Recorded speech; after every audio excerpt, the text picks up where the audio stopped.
Hey, I got a confession for those of you who are still in school. It's this. Check this out. Some of the stuff that you're learning right now, you're never going to use.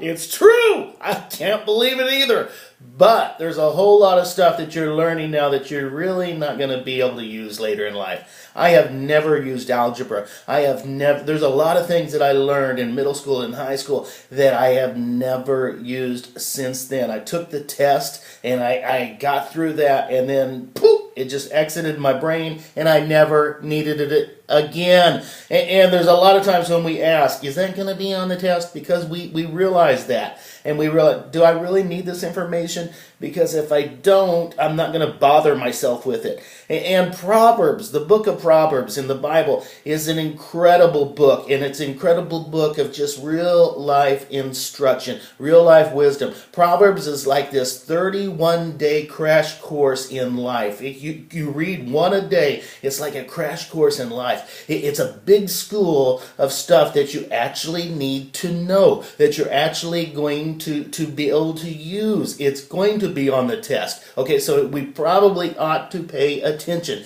I love the book of Proverbs because it's just super chunky, practical stuff that teaches you how to live. Here's how to live. Here's how to love. Here's how to lead. And all of that stuff. It's pretty cool stuff. And it starts off right in chapter 1, in verses 4 and 5. It's kind of our syllabus, and it kind of tells us, here's what you can expect, and here's what's expected of you. That's what a good syllabus does. Here's what you're gonna learn, and here's what is expected of you. Here are the requirements. And verse 4 and 5 says this: these proverbs teach the naive how to become clever.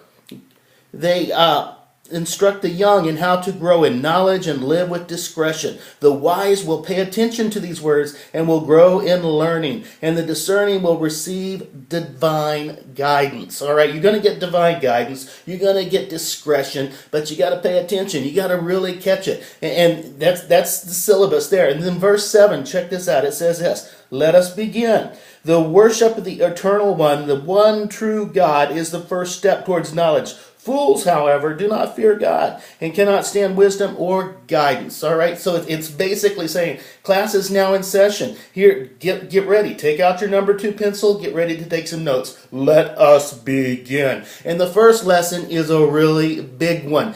The beginning of real wisdom is what some translations call the fear of God. It's worshiping God. That doesn't mean we're afraid of God. When it says the fear of God, we're not like, oh, I'm afraid he's going to squash me if I mess up. It's just having a proper reverence of God. It's recognizing who he is and respecting him and allowing that to mold you. And it's a proper perspective of knowing who God is and allowing that knowledge to shape who you are. That's the beginning of wisdom. Class is now in session. All right, and this is stuff that you need to know if you want to be wise. And wisdom is completely different from knowledge. There are a lot of people who know a lot of things, but they don't have any wisdom. There are a lot of people who haven't had a lot of book learning, but they're extremely wise because they have this perspective of life, and they have common sense, and they've listened to God and done what he said. Okay, so this is where wisdom begins.